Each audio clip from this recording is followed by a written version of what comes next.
कंस जो है वह अपने यहाँ आयोजन किया है और आपको पता होना चाहिए कि यह कृष्ण बलराम तो है ही हैं वसुदेव जी के पुत्र, परंतु आप इस कान्हा के बारे में नहीं जानते हैं यह देवकी का पुत्र है। और जैसे ही यह बात कही यशोदा मैया चिल्ला गई और अक्रूर, यदि तेरे जगह पे कोई और होता मैं उसकी जीभ खींच लेते जो मेरे पुत्र को ये कहे कि किसी और का पुत्र है। मैंने उसे अपने कोख में 9 महीने तक रखा है, मैंने उसका लालन पालन किया है, मैंने उसको बचपन से देखा है। अक्रूर जी ने बहुत समझाने की कोशिश की, अंतो गत्वा कहा कि भाभी मैं अभी तक झूठ नहीं बोला हूं। रात भर लोग सोचते रहे, प्रातः काल जाना था। रात्रि में यह सुन करके यह सोच करके कि कृष्ण मेरा बेटा नहीं है, व्यथित हो गई, रात भर रोती रही। सुबह में जल्दी जल्दी बलराम जी और कृष्ण जी तैयार हुए। यह बात नगर वासियों को मालूम चला कि मेरे कृष्ण बलराम कंस ये मथुरा को जा रहे हैं। कंस ने एक बड़ा सुंदर आयोजन किया है, उत्सव किया है और पहुंच गए सब नंद बाबा के द्वार पे।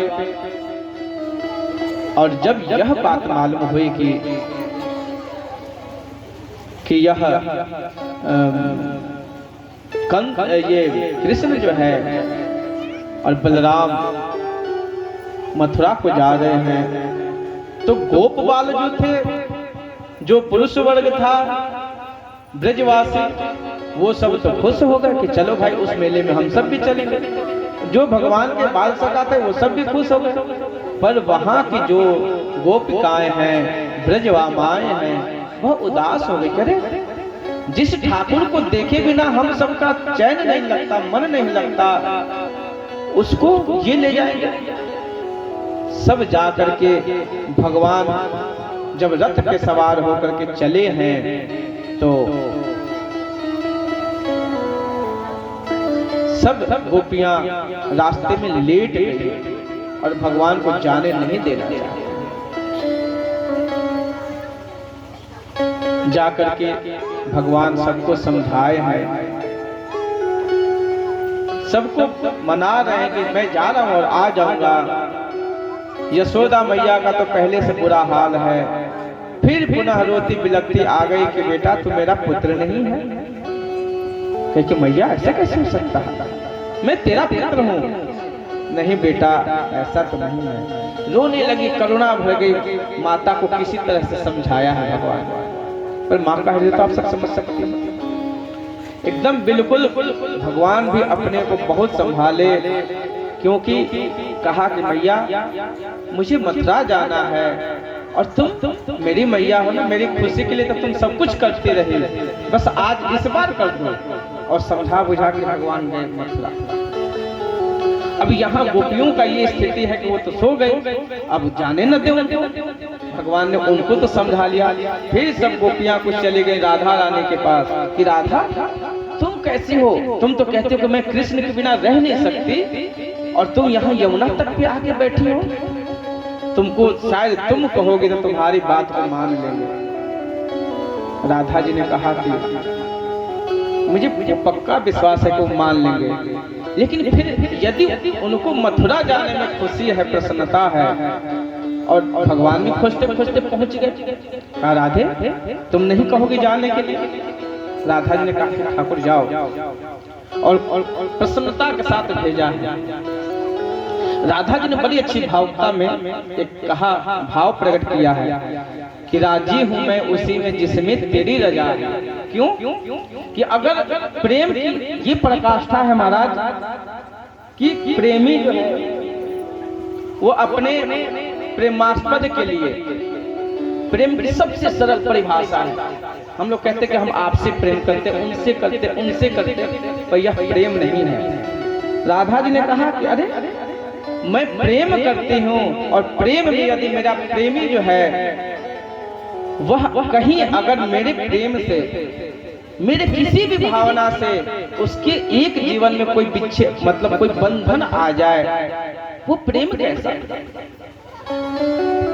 सच्चा प्रेमी तो वह है जो अपने प्रेमी अपने प्रेमास्पद के लिए सब कुछ न्यौछावर कर दे। और राधा जी ने कहा, भगवान ने कहा कि तुम खुश होकर भेजो।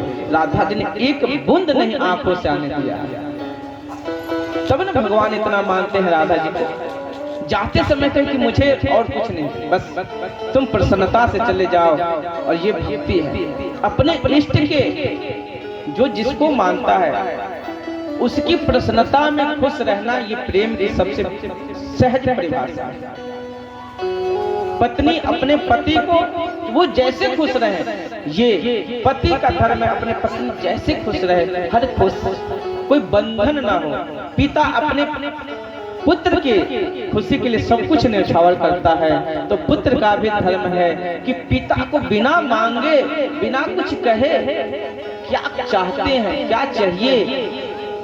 अमूमन ऐसा होता है बुढ़ापा में कि माँ बाप चाहते हैं कि कभी कुछ दे, कुछ करें, पर बच्चे जो हैं, अरे क्या करना है बुढ़ापा में ये सब, अरे छोड़ो ये ऐसा नहीं करना वैसा नहीं, उनके हर एक इच्छा में रोक लगा देते हैं। ये पुत्र धर्म नहीं है। प्रेम का मतलब है समर्पण, अपने प्रेमास्पद के लिए सब कुछ न्यौछावर करते। राधा जी ने अपने उस दुख को प्रकट नहीं किया है कि इसलिए कि अगर मैं जाते समय एक बार रो दूं, मेरे कान्हा पे क्या बीतेगा, वो क्या सोचेगा। शायद जिस कार्य के लिए यदि वो उत्सव देख करके मथुरा जाके यदि खुश है, तो उसकी खुशी ही तो हमारा धन है, उसकी खुशी तो हमारी खुशी है। और जाने दिया है। गोपियों ने एक बड़ा सुंदर भाव प्रकट किया है। अहो विधाता तव न बचे दया, संयोज प्रणयेन देहिनः, तांश्चारितार्थं विनुयं पार्थकम्, विक्रीडितं ते भक्तचेष्टितं यथा। अहो विधाता,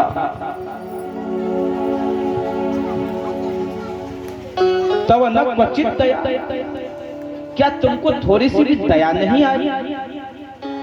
जिसके लिए हम लोगों ने इतना प्रेम किया, जिसको इतना सजाया, अपने मन में अनेक भावनाएं उत्पन्न की, अपने ठाकुर अपने कान्हा को खुश करने के लिए, उसको तो हम लोगों से दूर कर रहे हो।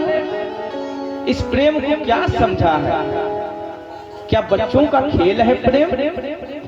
जैसे छोटे बच्चे जब जाते हैं बालू आदि में, आप लोग तो बालू में बच्चे जो है सबको घर बना देंगे, मिट्टी में कुछ कुछ बना देंगे और बना करके और फिर उसको तोड़ देते हैं, है ना। छोटे छोटे बच्चे बालू में कुछ कुछ बना दिए, खेल खेलते हैं, खेलेंगे जाते समय सबको तोड़ ताड़ अपने घर।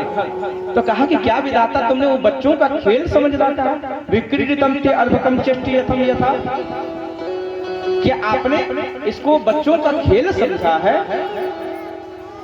अंत में अपने दुख को किसी तरह से सांत्वना देकर के मन को समझा के और भगवान को विदा किए हैं। संध्या काल में भगवान मथुरा पहुंच गए। मथुरा में यमुना तट पर व्यवस्था की गई थी और कंस ने तो विशेष अतिथि का दर्जा दिया है कृष्ण और बलराम को, पर कि अपने विशेष अतिशाला में प्रबंध किया था।